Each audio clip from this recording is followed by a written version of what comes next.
everyone. Welcome back to the Slob Sisters podcast. I'm Steph, recovering former secret slob on a mission to make my life easier through daily routines and habits. And I'm here with my sister, Jill. Hey, everyone. Happy to be here for another episode of the Slob Sisters podcast. Thank you so much for your support already. We're super excited about the podcast success so far. Yeah, episode 5. Halfway to 10. Over a month, we've kept it up. So that's awesome. Yeah, I'm really proud of us, and I'm really enjoying kind of branching out and talking about some new topics. You know, I love diving into cleaning and habits and routines on my YouTube channel, but this is so fun because homemaking and imperfect homemaking is such a huge part of my life that it's really fun to discuss all those different facets with you. Absolutely. I agree. So on that note, why don't we talk about our progress we made this week? So we decided a couple episodes ago, every week, we're going to just mention something we've done this week that made us feel good, made us, get some progress in the week, big or small. So what did you get done this week, Steph? Yeah, I think we should call it the progress report. Oh, I like it. Right? Like when you're in school, it's like halfway through your progress report. So my progress report for this week was I did a full adult thing. I had a mouse in my vehicle this week. I live in the country now. It was so disgusting. I can't really get too much into it, but I dealt with the situation. I took my car for an oil change. I went and got my car detailed. All of this. I did all of this instead of burning my car to the ground, and I really feel like a grown-up. So I'm giving myself an A+ for dealing with my mouse situation in my car. I agree with you giving an A+ to yourself because that car would have, been sold. I would have never entered it again. Every time I would drive it, I think I would feel like tickling on my ankles. So, yes, it did feel like that. But now that it's been detailed, it feels okay. But there's an open, active mousetrap on the passenger side floor. So just be careful when you come get in my vehicle. Yeah. Passengers beware. But also, maybe this will help you keep your car a little cleaner. I mean, I don't think it's a secret that car cleaning is not our strong point in our family. So that mouse lived a good life for a while there. Yeah. Well, our cat did catch a very fat mouse about a week ago, like an extremely fat mouse. And my husband is convinced that was the car mouse. So many snacks. Okay. What's on your progress report for this week? So on my progress report, which might not seem like progress, but for me, I was really happy about how much time I spent outside this week, and I got out for a walk almost every single day. One way I was able to do that was I went out during my lunch break every single day, rain or shine. Well, it didn't rain, but it was really cold one day. I bet that felt amazing. It did, and it was so nice to kind of split up my day with that walk, and I spent more time outside with my kids, so that was my progress, and I feel good about that, and I hope I can kind of keep that habit up. Excellent. A+ for you, because your theme word this year was nature, so that's you getting outside doing your theme word. That's right. Good for you. Okay, so you were the opposite of what we're going to talk about today, it sounds like, and so today's topic is Am I Lazy? How to find the energy and motivation to get everything done. And doesn't it sometimes just feel like so many things you couldn't possibly do? Yeah. And sometimes you just won't. Absolutely. I think there needs to be a big underline under everything. We have such high expectations for ourselves. So how do we get all of that done? Yeah. And I feel like there's such high expectations that when we don't achieve these things, I often consider myself to be lazy. But is it the truth? Because if you're working, you're taking care of kids, you're feeding them, you're clothing them, you're paying bills, you're keeping your house even somewhat clean. Yeah. How could it be possible that you're a lazy person? But why do we still feel that way? Why does it always feel like we're not doing enough? Exactly. So to you, what does a lazy day look like? What is laziness to you? Okay, so I feel like I know that I'm a busy person. I know my kids are running me around all day, but I also often feel like I don't get anything done or that I can't keep up or ever get ahead. Do you ever have that feeling? Yeah. I completely agree. Yeah, I definitely have lazy days where I spend so much time watching TV or scrolling on my phone, but they're directly related, I think, to bad sleep nights. So my lazy days end up being I make terrible food, I usually order out, I don't do any of my routines, I lay on the couch or we watch a lot of TV. I end up feeling worse than I did at the beginning of the day, and it's almost always as a result of not enough sleep. Yeah. What about you? What does your laziness look like? So for me, similar to you, it's laying around when there's other things that need to be done. So I should be cleaning, I should be cooking, I should be playing with my kids, but I'm just laying there. A lot of times I'm checked out, exactly like you said, watching TV, on my phone, those kind of things. But I don't think I'm alone in feeling that sometimes when I just lay down and relax, I feel lazy. So I don't necessarily think it's a bad thing to lay down and relax. And there's that guilt that's tied to just sitting down these days, I feel like. Yes, the guilt of relaxing, even though it's a complete necessity for our bodies. So I think I know in my heart of hearts that I'm not a lazy person. I couldn't possibly do the things I do and be a lazy person. But you're right. Every time I take a break or sit down or watch TV, I feel guilty because there's something there that I could be doing. So like, when do you stop and accept that that's not going to happen right now and I need to rest myself? I agree. And then we also have to kind of point out here, I think, and I think I've learned a lot of this from the Secret Club Facebook group, that laziness a lot of times isn't laziness at all. It's definitely tied to a mental or a physical health issues that people are dealing with. And so I think we need to kind of mention that too, because unfortunately, almost everyone has at least some kind of health thing going on that may cause you to feel a bit more lazy. Yeah, and really it just needs to be reworded as resting or being healthy or catching up on relaxing. I mean, I know that even still sounds lazy though. We have such this go, go, go mentality and culture where you're not allowed to stop until everything's done. But really, if you don't stop, your body will make you stop. Yeah, and that's what happens to me, which we will get to in a bit. So okay. In terms of obstacles for getting stuff done, what is the biggest obstacle for you? Like, what gets in your way when you're trying to get things done where you might feel lazy? Right. So my biggest obstacle for sure is the monotony of the everyday. I have no problem starting a brand new, very exciting project, but I will drop them once I get super bored. And I'm not sure if that's lazy or just, if I'm not interested, why keep going with something if the project isn't serving me? So I have no problem starting something, but finishing things, yeah, I'm not so great at, which I don't feel guilty about, but it's when things become boring. Yeah, so you'd say you struggle finishing projects rather than starting them. Yeah, I say I struggle to finish projects. I often to make up games to get myself through those monotonous things. Like every day I have to unload my dishwasher and do my laundry and this and that. So I kind of have all these funny little tricks to kind of trick my brain into getting motivated to do some of those boring tasks, because I would way rather just scroll through someone's Instagram decor account than get up and do my laundry. Right. So it's not necessarily like larger projects you're talking about. It's just the everyday, those little things that you have to do that just, aren't very exciting. Yeah, no, I'm not lazy about big things. I mean, I'm a stay-at-home mom. I run my own YouTube. I have a website. I do my blog. We do this. But yeah, getting my daily routines done is really where I struggle. And it's not that I'm not capable. I just don't want to because they're boring for me. Well, yeah, they are boring. Nobody enjoys it. And, that's something I think a lot of people struggle with. But some people really enjoy that time. That's their time to take care of their home and stuff like that. And hey, good for you, whoever you are out there. Let us know how you enjoy that so much, because we need a little bit of that. But yeah, definitely what you said with getting those tricks and kind of making it slightly less boring is important. So yeah. Did you have anything else? Like, what makes it hard for you to get stuff done? Like, what do you use to get motivated, or what's kind of stopping you from being motivated? So for me, my main obstacle to kind of getting everything done is burnout. So I can go a million miles an hour for, weeks on end, and then I absolutely crash. And I know you've witnessed it. Our parents have witnessed it. My friends have witnessed it. I go until I cannot go like one more minute, and then I absolutely just crumble.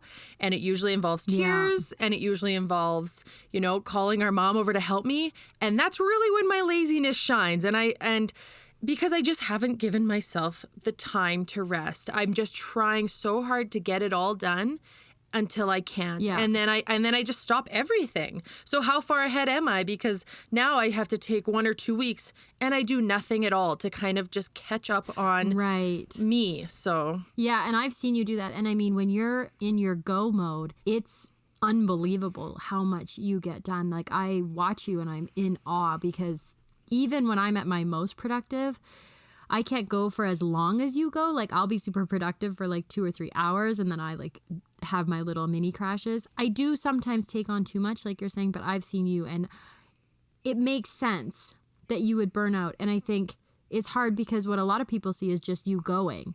They don't see the crash. People, I'm sure, compare themselves. I know I do. I'm like, how does Jill do this? But like you say, it does catch up with you. It does. And it's really funny because, our parents still parent me when I'm saying, I'm going to go do this and then I'm going to go here. And they say, okay, let's take off 2 things. I'm in my mid 30s here and my parents are still kind of reminding me because they know me and they know that I will crash and it's inevitable. And I don't know how to fix it. And it's just part of my personality that I love doing. Oh, yeah. And Well, like this one day, do you remember? So every time I come to visit you, which I'm coming this week, I'm so excited. Every time I come to visit you and you say, what should we do this week? Should we go to the zoo? Should we go to the science world? Should we go to this? And I'm always like, I don't want to do anything. Because I know if I say that, then we'll just do one thing a day. And if I say, yeah, let's do all these things, then we're doing like 2 or 3 things a day. I remember talking to you not that long ago, and you had gone to the zoo, the library, the swimming pool, and then you were going for a play date with friends in one day. I think you might have also gone to an amusement park. I'm not sure, but it was mind-blowing. I think I told multiple people about it. I'm like, my sister is out of control. I know. And my poor children get dragged along with me. And they're going to end up exactly the same. That's the worst part. Yeah. Okay, how many things can we do in one day? It's just, but I always watch her. I'm like, look how many things she does with her kids. She's such a good mom. But I mean, come on. Is this maintainable? Obviously not. It's not. So come over when I'm crying. You'll see it's not maintainable. I'm coming this week, and you know what I want to do? Nothing. Nothing at all. We can go to the park in the afternoon. Yeah, and that's it. That's about 100 times more terrifying to me to say let's do nothing than it is if you were like, let's do 3 things every single morning, afternoon, and evening, every day. And I'd be like, yes, excellent, I'm in.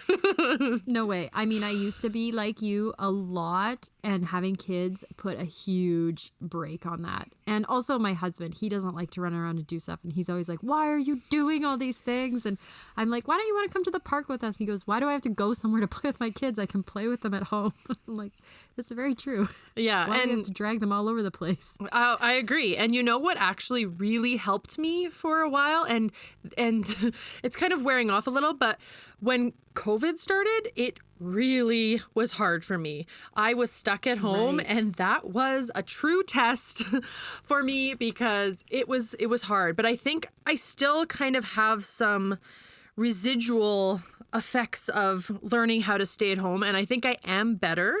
Not great, but still, baby steps here. So that really helped me a little bit, just learning how to be okay to stay at home and not do a million things. Yeah, I think that was a big lesson for a lot of people, just that instant slowdown. I feel like we've gotten off topic, though, because now we're talking about the million things you do, and we're trying to talk about when you do nothing. Right, my laziness. It's a good way to explain how you get there. Absolutely. And when you feel lazy is after you've gotten a lot done. But there's still that guilt, right? After you've gotten all this stuff done, then suddenly you're just like burned out on the couch, getting nothing done. And I'm sure you're sitting there feeling super guilty. Absolutely. Okay, so speaking of like doing everything and watching people doing everything, I find that social media completely changes my perspective of what I'm capable of doing in a day and what is reasonable to be expected of me to do in a day. Do you feel that? Absolutely. The social media literally makes me feel like a failure a lot of times. Oh, yeah. Yeah, I hear that. I feel like it paints like an impossibly perfect picture of everything we should or could or, could be trying to be doing. But really, we're watching these people excel in their niche, right? So it's important to recognize that I'm watching this lady work out and I'm watching this lady plant plants and I'm watching this lady do meal prep. And then I expect myself to do all of those niches perfectly. Exactly. And we don't see what's going on behind the scenes. Like, I know we had the conversation earlier this week about another YouTuber who has a lot of children, as many YouTubers do. And we don't see the nanny that surely has to be there. There's absolutely no way this woman can get done what she does without a nanny. And yet you never see them. No, yeah, I guarantee that, almost everybody you see on social media and you only see a positive painted picture, like they are just thriving. There's another area of their life that they're struggling. And this isn't us like trying to cut people down or being like, there's no way you do all of that. But it really doesn't help when we don't see the full picture. Yeah. It really makes it feel unbalanced and like there's something wrong with us, because if this person has 27 children and they're meal prepping and they're doing this and they're doing that, it's just how? Yeah, you know deep down something else has to be going on. But the social media paint and that filter, makes everything look so nice. Yeah, it makes it seem like everyone's getting everything done all the time and they look amazing while they're doing it. and that's what makes us feel lazy because, you know, we don't see the pictures of them laying on the couch watching Netflix for 3 hours. We see them doing all of those things, but surely at some point they have to be having those lazy days just like us. Oh, definitely. Or else they're having the crash and burn like you say you do. I think even, do you ever see pictures of people's kids on social media and they are just like perfection? They're smiling, their hair is perfect, their clothes don't have a single grass stain. And I'm like, whose children are these? Yeah. My daughter had borderline dreadlocks today, I'm pretty sure. I can't even get my kid to like look at a 45-degree angle towards the camera. She's constantly looking down with her eyes up, so it's this awful demon glare into the camera. I can only get a picture of her if it's like candid. I can't get a smiling picture. It's just, and I just think, okay, we see that one picture, but you know, there's like 100 failed shots there. Because kids are kids, right? You can't fake it with kids. Absolutely. Unless you're going to put the time in. Yeah, the time is key. And the filters, which we won't even go into that whole scene that's happening these days with filters. Yeah, so just remember, if you're feeling lazy and you're looking at social media, get off social media. Unless you're with someone who's like really trying to keep it real. I try to keep it real on my channel, but it's also hard to present all the ugly sides. Right? You want to show your best self. So let me know if I'm being as real as I possibly can. I think telling the world that you have a mouse living in your dirty vehicle is a good step towards that. Yeah. All right. I was already real this week. Good. So, okay. If we're wanting to get motivated, you know, increase our energy, get more done, when you're feeling lazy, how do you get motivated? Okay. So this is definitely a step backwards, I think, because I used to think like, oh, come on, like beat myself up, have all these little tricks to get myself going. Like I have funny little tips and tricks like starting a timer or playing a little game. But ultimately, for me, if I'm sleeping well, taking care of my health, eating good foods, moving my body and getting outside, that will make all the difference. I am a completely different person on no sleep, and it is so unhelpful to everyone. Really just, my core motivation. So I sometimes find if I'm feeling completely crappy, instead of pushing myself to get something done, I'll have a nap. And 9 times out of 10, that helps more than anything. Well, and you've been like that since you've been a kid. Sleep's been so important to your mood, I can attest to. Yes. And yeah, how much you can accomplish in the next day. And not everybody's like that. I mean, my neighbor can go off like 3 hours of sleep. It's extremely impressive. She has 4 boys and she's going all day. And I'm just like, good for you. But no, both of us need like our good 8 hours a night. And it's important that we make that a priority. Yeah. When I first had my babies, I went to bed at 8 p.m. with them, just so I was able to squeak out like a good 7 or 8 hours. Because if I went to bed at 8 and woke up at 7 in the morning, I'm in bed 11 hours. So even if I have 5 bad hours, that's still 6 hours of sleep, right? I sacrificed me time in the evening and time with my husband, but I was a 1,000% better human being for the rest of the time. And so it was worth it for us, for me to get that sleep. And he was always encouraging me because he saw me without sleep. And like you said, nobody wants that. Yeah. And another thing for you, and I'm surprised you haven't mentioned it yet, is I know a lot of times you felt like there was no point in doing things like taking care of your home, starting a chore if you couldn't finish it completely 100%, do it perfectly. So you just wouldn't start at all. Is that kind of something that you still kind of deal with? Yeah, so that's my whole kind of mantra. Progress, not perfection, right? Because I was always about perfection. If I can't do the whole thing, I wouldn't do it at all. And this worked really well when I didn't have kids and I had unlimited time and I was like, I'm going to clean my room and do the whole thing. After I had kids, I realized I didn't have the time to get it all done. And so then I would just beat myself up and do nothing. Now, one of the funny things I do that's kind of lazy is if I'm planning to film a video, I won't clean or declutter in a certain area because I want to film, but I'm too lazy to get the camera stuff out, and so I don't clean it, and it's this vicious circle of something not getting done. Yeah, you did that last month with the declutter, and you're like... last month I finally was like, this is crazy, I need to clean these areas, and I don't have time to film it, I'm just going to do it, and so then I just cleaned my house without filming it. Yeah, no. It was horrible. That's so funny. Oh my gosh. Well, yeah. And I know one thing that you do is making a list so that even ticking off one thing off that list will give you some sense of accomplishment. And I kind of try and do that as well. Making that list, getting a little bit of progress. Maybe you cleaned a drawer in your bedroom rather the entire thing, but doing a little bit every day will add up to, the bigger picture. So definitely. It's definitely taken some training.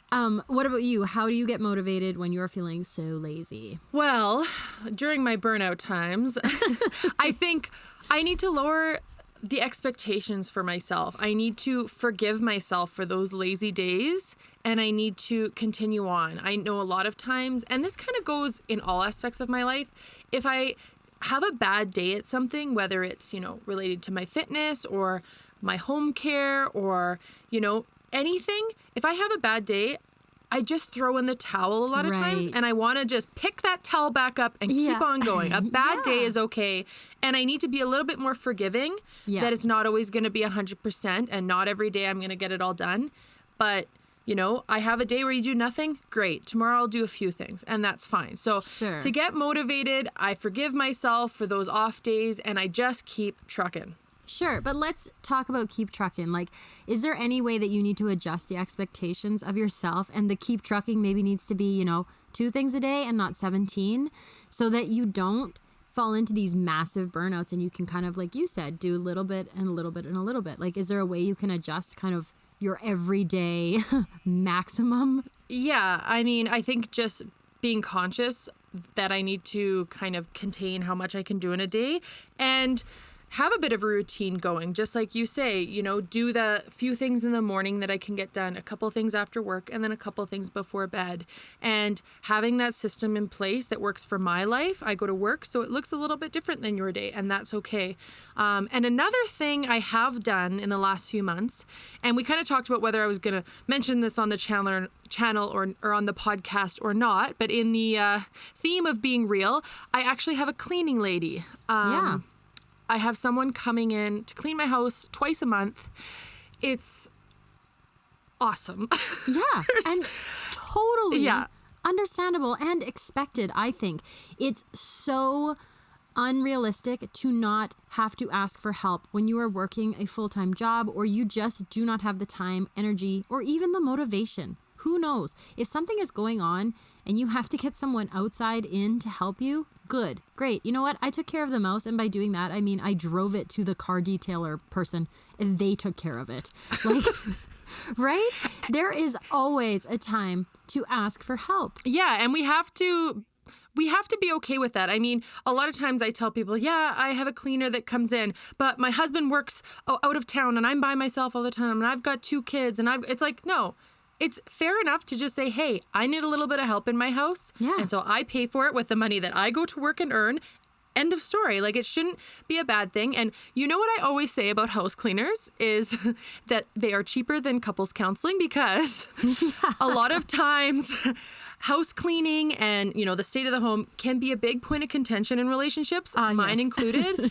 And mine this included too. Really helps. So you know what? It's a couple $100 a month, cheaper than couples counseling, and that's what I always tell my friends too, and we have a good laugh about it. But it's true, and it helps, and it takes that weight off my shoulders that I can maintain my house without having to clean my bathtub and my shower. There's enough to do still. Yeah, I mean, you're still having to do laundry and tidy up and look after your kids and do all that everyday stuff. And you're working full time. I honestly, this is a huge question I get asked on my channel. When am I supposed to do this when I'm working full time? And I've never really had a good answer. I always just say, try to adjust the schedule to work for you. Do what you can. Pick your top 3 things that are most important. Pick the things that are going to make the biggest impact. But in terms of things like Fly Lady or Clean Mama or whatever system you're using, trying to implement the entire thing and work full time, I'm not actually sure it's possible. And if you can and you do, great. But it's just that, and living your life and doing your fun things and seeing your friends and hanging out with your kids. I don't know. But we have to stop calling it lazy when you don't do everything. And that's just it. Taking that time to relax, taking the pressure off ourselves. Yeah. And not letting society's view of what we should be doing all the time. And if we're not doing that, then we're lazy. We have to just kind of ixnay that because... Yeah, don't let society's view be your view, right? Because your view is the only view that matters, and it's the only thing that's going to build that guilt up, right? Absolutely. So let's change gears a bit. Has your laziness actually made your life easier in some ways? Have you heard the podcast Lazy Genius with Kendra Adachi? She's amazing and hilarious, and she talks about all these kind of ways that you can be lazy in your life and make it easier, kind of like work smarter, not harder. No, I haven't. Okay, so it's amazing. So I personally think laziness can be a good thing. I don't think there really is value in working yourself to the bone hour after hour after hour. Let's figure out some ways to make things better for ourselves and easier so we have more time to lay down and rest. I mean, my husband is thrilled and sometimes even brags that I can go from unshowered and in my pajamas to like date night ready in 20 minutes, and that is no joke. Yeah, we're both have that going for us. It's a quick transition there. Yeah. No, I mean, and I think I've just learned to be incredibly efficient with my time so that I can truly maximize my sitting around time. I'm not joking. I've always been like this. Yeah, you're really trying to optimize your lazy hours by being as efficient as possible and multitasking as much as possible, which, hey, that's, not a bad thing. Well, and yeah, why shouldn't it be like that? Work smarter, not harder, have a system in place so that you don't have to be looking for things or thinking about things. And back to home care, I mean, that's where it helps to have your stuff organized. You're not searching for it. If you can be a streamlined little system of getting yourself ready, go for it. I also kind of like that last minute pressure, and I do feel like I work a bit better under that. So I will often wait to the last minute to get things done. Right. And I think all of your routines and doing that little bit every day kind of goes with this.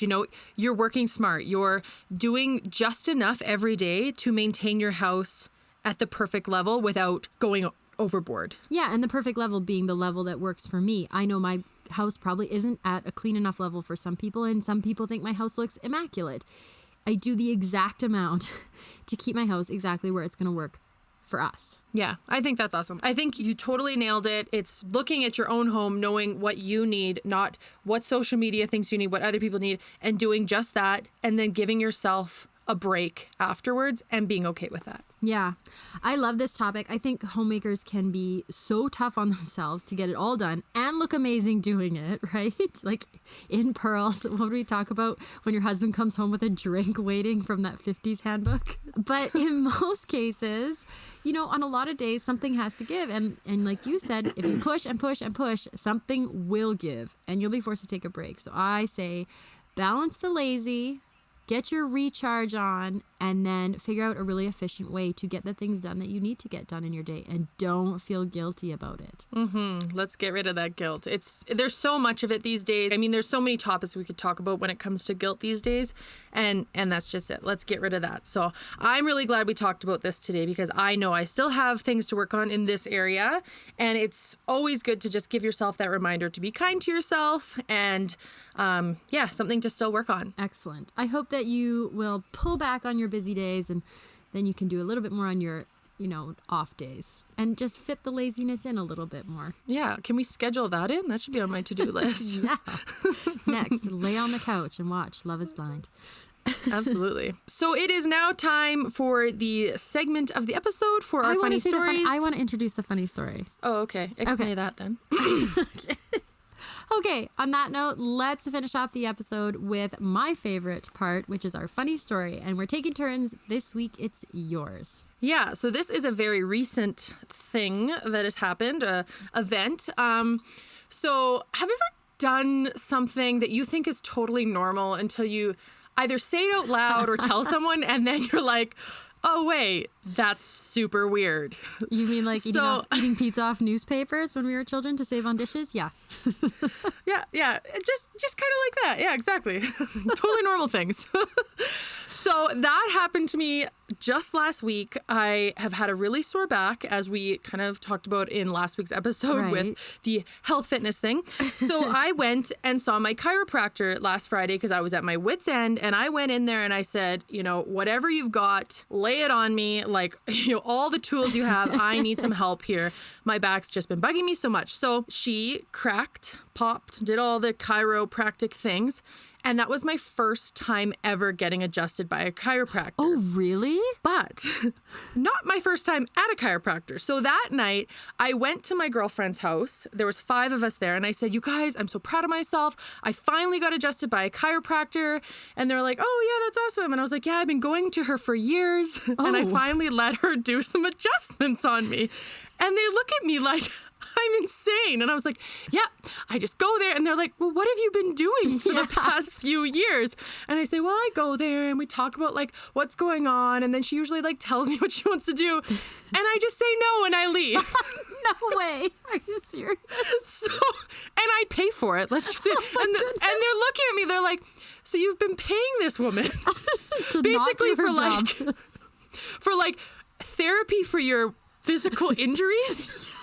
Yeah. And then she like suggests what you should do, but you just say no. And then you keep I look, I know. And they're like, well, how many times have you done this? And I'm like, I mean, at least 10 to 15 times. Like, I feel like I have a rapport with this woman at this point. Oh my goodness. And then as I'm saying it, I'm thinking, that is really weird. Oh my goodness. And I said, you're right. And then, and they were killing themselves laughing because I'm like, yeah, I have no idea. I've just continually gone back to this chiropractor knowing very well that I'm going to walk straight out the door getting nothing done but talking about it. So, why wouldn't you let her do anything? Because I was scared. I didn't like the cracking idea and the popping idea. Clearly, I wasn't in enough pain until recently to let her do it. But it was really funny because I went back today and I said to her, I said, here's what we could be doing, Jill.